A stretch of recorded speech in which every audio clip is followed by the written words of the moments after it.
উত্তরবঙ্গের 5 জেলায় কমলা সতর্কতা জারি করা হয়েছে। আর কি বলা হচ্ছে আলিপুর আবহাওয়া দপ্তরের তরফ থেকে? অন্যদিকে দক্ষিণবঙ্গেরই বা অবস্থাটা আগামী কয়েকদিন কিরকম থাকবে জানাবেন প্রতিনিধি অরিত্রিক ভট্টাচার্য এই মুহূর্তে আমাদের সঙ্গে টেলিফোন লাইনে রয়েছেন। অরিত্রিক, কি জানতে পারছো?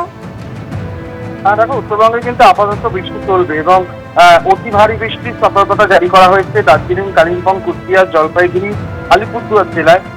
এবং তারপরেও কিন্তু আগামী কালকেও এই সতর্কতা রয়েছে। কমলা সতর্কতা জারি থাকছে এবং দক্ষিণ দিনাজপুর, উত্তর দিনাজপুর, মালদাতেও কিন্তু বৃষ্টির সম্ভাবনা রয়েছে। এই সতর্কতা সোমবার অবধি জারি থাকবে।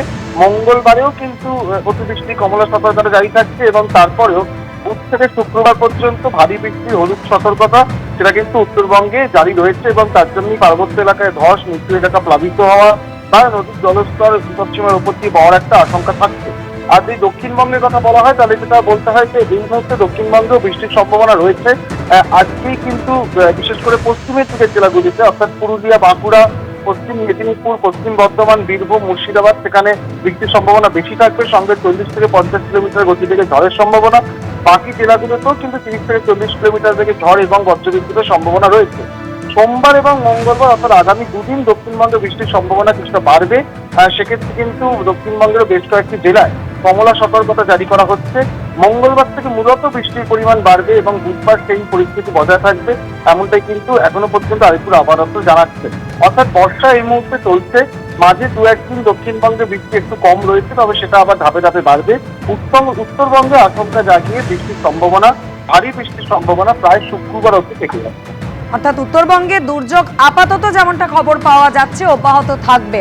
অবশ্যই পরিস্থিতির দিকে নজর থাকবে। অরিত্রিক, ধন্যবাদ তোমায়। একটি সরকারি ঘোষণা বানারহাট সমস্ত গ্রামবাসীদের উদ্দেশ্যে বারংবার ভাবে বলা হচ্ছে হাতিনালার জল বিপদ সীমার উপর দিয়ে প্রবাহিত হচ্ছে।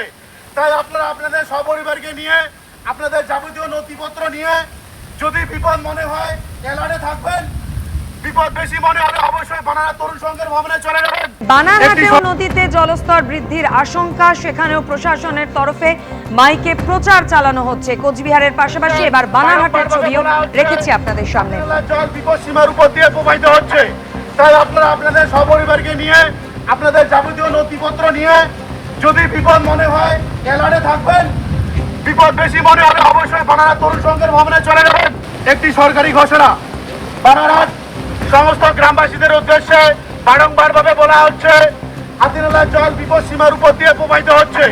তাই আপনারা আপনাদের সপরিবারকে নিয়ে, আপনাদের যাবতীয় নথিপত্র নিয়ে যদি বিপদ মনে হয় এলানে থাকবেন। বিপদ বেশি মনে হলে অবশ্যই বানারহাট তরুণ সংঘের ভবনে চলে যাবেন। একটি সরকারি ঘোষণা বানারহাট সমস্ত গ্রামবাসীদের উদ্দেশ্যে বারংবার ভাবে বলা হচ্ছে হাতিনালার জল বিপদ সীমার উপর দিয়ে প্রবাহিত হচ্ছে। তাই আপনারা আপনাদের সপরিবারকে নিয়ে, আপনাদের যাবতীয় নথিপত্র নিয়ে যদি বিপদ মনে হয় এলানে থাকবেন। বিপদ বেশি মনে হলে অবশ্যই বানারহাট তরুণ সংঘের ভবনে চলে যাবেন। একটি সরকারি ঘোষণা। অর্থাৎ বুঝতেই পারছেন উত্তরবঙ্গে কিভাবে বিভিন্ন জায়গায় বিভিন্নভাবে বিপর্যস্ত হয়েছে জনজীবন। উত্তরবঙ্গের সার্বিক পরিস্থিতি সম্পর্কে এই মুহূর্তের আপডেট জানতে সরাসরি কথা বলে নেব। আমাদের সঙ্গে রয়েছেন প্রতিনিধি রাজা চট্টোপাধ্যায়। রাজা, কয়েকটা ছবি যেটা আমরা দেখলাম, কোথাও নদীর জলস্তর বেড়েছে, কোথাও বেইলি ব্রিজ ভেঙে পড়েছে, কোথাও রাস্তায় ধস নেমেছে। তুমি যেখানে দাঁড়িয়ে আছো সেখানেও দেখছি একেবারে একাধিক এলাকা জলমগ্ন।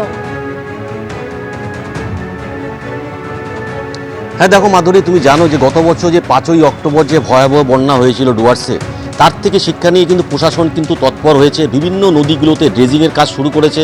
তুমি জানো গতকাল রাত থেকে কিন্তু ভারী থেকে অতি ভারী বৃষ্টিপাত শুরু হয়েছে।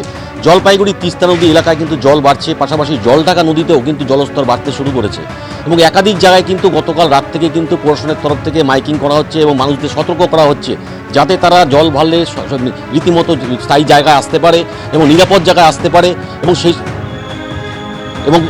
জায়গায় কিন্তু প্রশাসনের তরফ থেকে তারা তৎপর রয়েছে। এবং আমি ছবি দেখাচ্ছি তোমাকে নদীর জল কিভাবে বাড়ছে। এইভাবে কিন্তু গতকাল রাত থেকে কিন্তু বিভিন্ন নদী যেগুলো রয়েছে সেগুলো নদীর জল কিন্তু বাড়তে শুরু করেছে এবং আলিপুরদুয়ারে যেটা খবর পাওয়া যাচ্ছে যে জয়গা থেকে হাসিমারা অবধি রাস্তায় কিন্তু একটি ব্রিজ ছিল, সেই ব্রিজ কিন্তু ভেঙে গিয়েছে। আলিপুরদুয়ার ফালাকাটাগামী যে রাস্তা রয়েছে সেই রাস্তায় কিন্তু রাস্তার উপর দিয়ে জল যাচ্ছে। তুমি বুঝতেই পারছো স্বাভাবিকভাবে বৃষ্টি শুরু হয়েছে। 5টি জেলায় কমলা সতর্কতা জারি করা হয়েছে। এই মুহূর্তে প্রশাসন তৎপর রয়েছে। নদীর জল বাড়তে শুরু করেছে, বিভিন্ন এলাকার নদীর পাহাড়ে ধস পড়তে শুরু করেছে সব মিলিয়ে কিন্তু একটা বিপর্যয় পরিস্থিতি তৈরি হয়েছে। তবে আগামী 24 ঘন্টায় কিন্তু ভারী থেকে অতি ভারী বৃষ্টিপাতের সম্ভাবনা রয়েছে। প্রশাসনের তরফ থেকে কিন্তু এটাই সতর্ক করা হয়েছে মানুষদের, এবং তিস্তাপাড়ের বাসিন্দাদেরও কিন্তু গতকাল রাতে সতর্ক করেছে তারা যাতে জল বাড়লে নিরাপদ স্থানে এসে পৌঁছতে পারে, তার জন্য কিন্তু প্রশাসন তৎপর রয়েছে।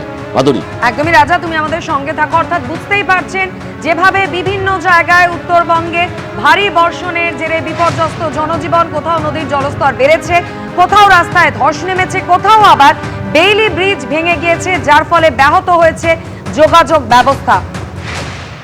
এবিপি আনন্দ, এগিয়ে থাকে, এগিয়ে রাখে।